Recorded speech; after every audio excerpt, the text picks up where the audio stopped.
প্রিয় দর্শক আসসালামু আলাইকুম। কেমন আছেন সবাই? আশা করছি সবাই অনেক ভালো আছেন। আজকে আমি তৈরি করে দেখাবো গুড়ের তেলের পিঠা অথবা পাখান পিঠার রেসিপি। কিভাবে একদম পারফেক্টভাবে ফুলকো ফুলকো পাকান পিঠা বানানো যায় সেটাই আপনাদের সাথে আজকে শেয়ার করব।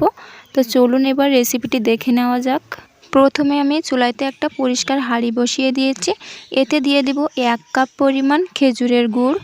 গুড়টা যখন জ্বালাতে জ্বালাতে এরকম বলক চলে আসবে 2 থেকে 3 বার, তখন চুলা থেকে আমি নামিয়ে নিব। এটা নামিয়ে একটু ঠান্ডা করে নিতে হবে, যাতে আপনার হাতটা দিলে সয় এরকম ঠান্ডা করে নেবেন। হালকা উষ্ণ যখন গরম থাকবে তখন আমি দিয়ে দেব 3 কাপ পরিমাণ চালের গুঁড়া। এখানে 1 কাপ আটাও দিতে পারেন, আমি শুধু 3 কাপ চালের গুঁড়া দিয়েই আজকে পিঠাটা বানাবো। এবার একটা চামচ দিয়ে ভালোভাবে নেড়ে চেড়ে ব্যাটারটা তৈরি করে নিব। এটা 4-5 মিনিটের মতো নেড়ে চেড়ে ভালোভাবে একটা ব্যাটার তৈরি করে নিতে হবে। এটা যত ভালোভাবে নাড়বেন ততই কিন্তু পিঠাটা ফুলবে। এবার আমি এখানে একটু সামান্য পরিমাণ লবণ অ্যাড করব। কীরকম ব্যাটার তৈরি করবেন আমি একটু চামচে উঠিয়ে দেখিয়ে দিচ্ছি।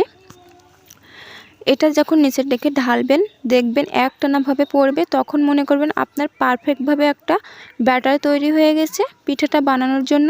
কড়াইতে বেশ খানিকগুলো তেল দিয়ে দিব। তেলটা গরম হয়ে গেলে দিয়ে দিব ব্যাটারটা। দেখুন কত সুন্দরভাবে পিঠাটা ফুলেছে। এবার আমি 3-4 সেকেন্ড পরে আমি উল্টিয়ে দিব। 2 পাশ লাল হয়ে গেলে তারপর উঠিয়ে নিব। এরকম একইভাবে আমি সব পিঠাগুলো বানিয়ে নিব। ভিডিওটি যদি ভালো লাগে লাইক কমেন্ট শেয়ার করবেন।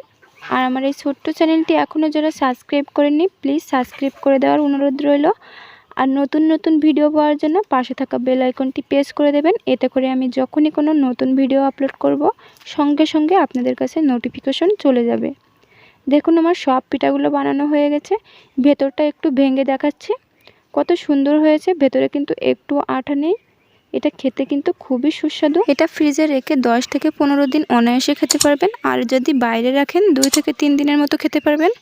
তা আজ ভিডিওটি এই পর্যন্তই শেষ করছি। আল্লাহ হাফেজ।